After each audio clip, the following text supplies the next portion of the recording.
Hello, I am once again in this car, cooking like a rotisserie chicken, waiting for Lena to have a dentist appointment. You might think to yourself, Craig, why don't you just sit in the waiting room whilst Lena's having her dental appointment so that you don't have to cook? Well, this is a great little chunk of time where I can film a little video, and I'll be honest with you, I often struggle to find the time to film, as you can see from the sporadic uploads on this channel.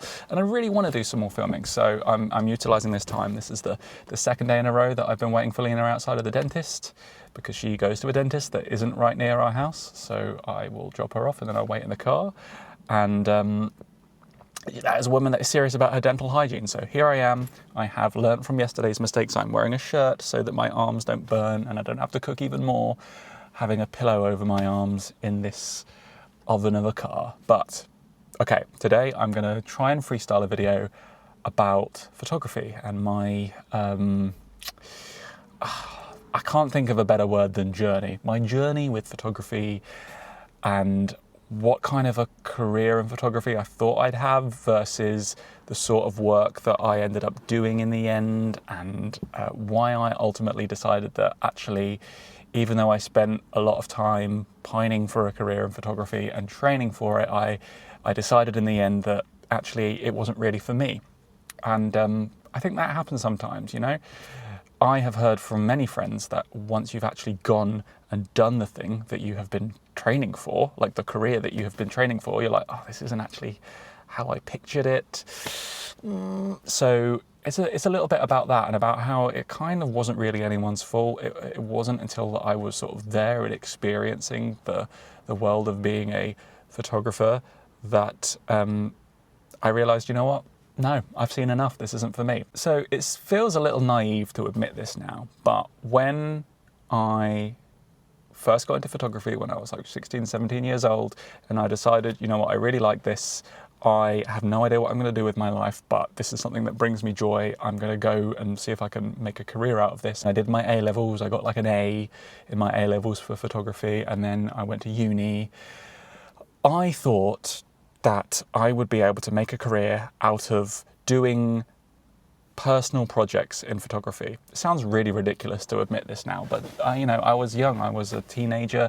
I thought that I could make a living from shooting work, going out and shooting a documentary project, for example, about a place that interested me, over, I don't know, a couple of months, a couple of years, publishing it, and then being able to make money from the sales of books and prints, and that could be my living. I know now, and I learned quite quickly after going to university, that that's not really a thing. Like, you can make money from that, and a lot of photographers make their name off of doing a project that's like pretty famous. For example, the late British photographer Martin Parr, who died only recently, he did a project in the 80s called The Last Resort, and it was a very controversial project, and it became really famous because of the controversy around it, and he became a very well-known famous photographer.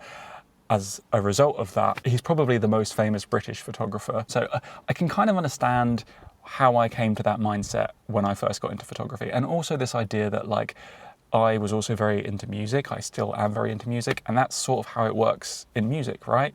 If you are popular as a musician, you will make an album or an EP or some sort of release. And then the sales of that, plus the merchandise surrounding that release, plus the touring, is how you make your income as a touring working musician. And I guess I thought that there would be a photographer's equivalent. You know, you make a piece of work, and then the merchandise and the sales of that piece of work, that project, that book, and I guess the accompanying exhibition would be a living. But first of all, with photography, the real distinction is that it's not really a form of entertainment in the way that music is. I know that a lot of people like to think that music is art, and it is art, but a lot of famous musicians understand that what they are doing is also entertainment.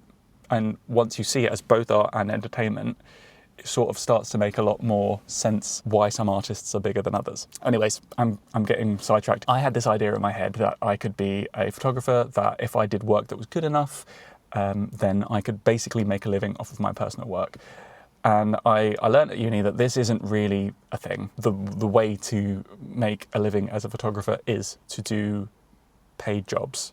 and commissions. You know what I mean? Like the typical stuff you think of when you think of a photographer. You go and photograph someone's wedding, you go and photograph an event, you do portraiture photography, like all sorts of the well-known established photographic jobs. And that's essentially what my degree was training you to be able to do. So I got to uni, I learnt this fact that yes, you can make money off of like publishing your photography and your art and books and prints and I guess merchandise surrounding that, but it's very uncommon and very unlikely that you're going to make your full living from that.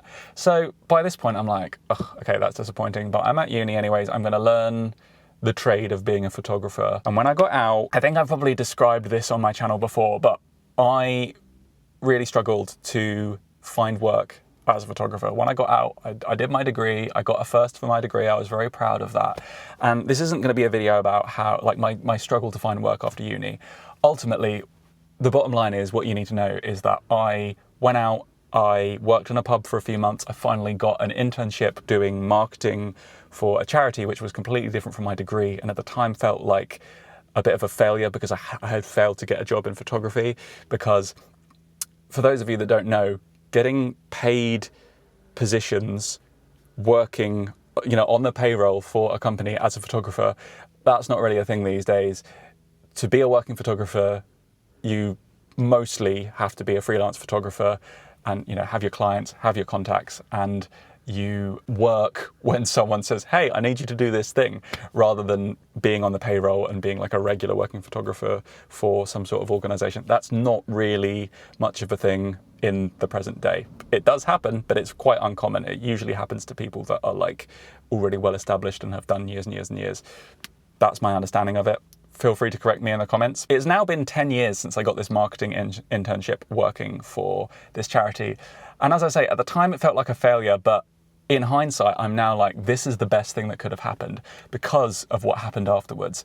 I feel like learning about marketing, learning about the charity sector, and my career sort of going off in that path was like a happy accident, to be honest with you. Because I did a year of that internship, I got a job in London doing marketing for a charity. This was like fully paid this time, so I was able to move to London. That's how I met my now wife, Lena, and I did 5-6 years working in the charity sector, doing digital marketing and creative stuff and managing their website and managing their social media and their e-marketing. And I feel like I learned this whole other skill set that was also very useful and very employable. Everyone needs marketing in an organization. And in the background, in the evenings and on the weekends, I was doing paid photography work, trying to break into the industry. I was doing like events work, I was doing portraiture for people, I was doing a little bit of video work here and there, but ultimately what I was trying to do was trying to play the networking game at the same time. I was working with a client and then they would refer me to another client and I would then do a job with them, and I was trying to sort of get recommended and be passed along and trying to establish a network of regular clients so that I can make a living as a photographer. What I found when I was doing these jobs in my free time was that it just wasn't doing it for me.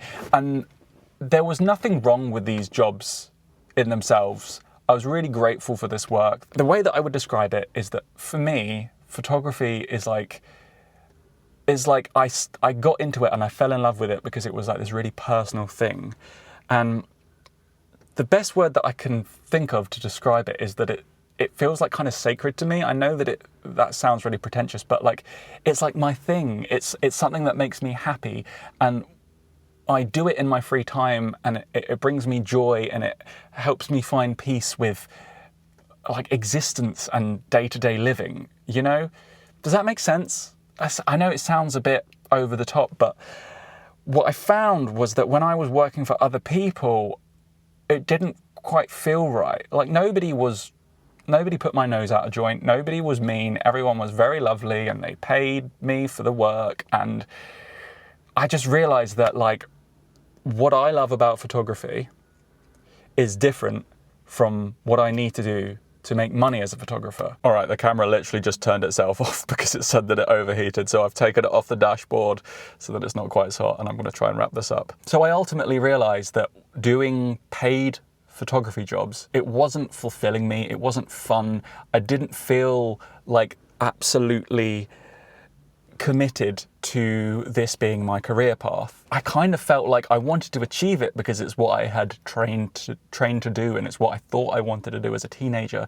But sometimes, you hear this from a lot of people, like once you've seen the other side of the thing that you've trained for, you realize that actually it's not what I thought it would be. This is actually very, very different from how I imagined it, and I have seen enough, and I don't need to pursue this any further. Ultimately, what happened was 2020 hit and the pandemic hit, and all of my photography jobs that I did in my free time fell through because nobody could meet up during the pandemic because there was a deadly virus going around. And I saw that as a little full stop, and I was like, you know what? I'm not going to do paid photography work anymore. I do a little bit here and there with Lena, but mainly I now will do personal photography. And that's kind of the extent to which I am doing photography now. Sometimes I get the vibe from people that they think it's weird that I studied photography and I say that I love photography, but I'm not constantly taking pictures of everyone and everything and taking smiley portraits of people. And I'm not really trying to make a full-time living off of being a working photographer. And I think that again is just an example of like the difference between what I love about photography and what other people think photography and being a photographer is. So yes, that's all I had to say. So thank you ever so much for watching. I'd love to hear your thoughts on whether you had something that you wanted to do as a career, but then when you actually got into it, you realized that actually it's a little bit different when you're doing it as a job, or perhaps you didn't enjoy it when you had pressure on you to do it all the time. I'd love to know your thoughts. I need to get the hell out of this car. It's so hot. Yes. I'll see you soon.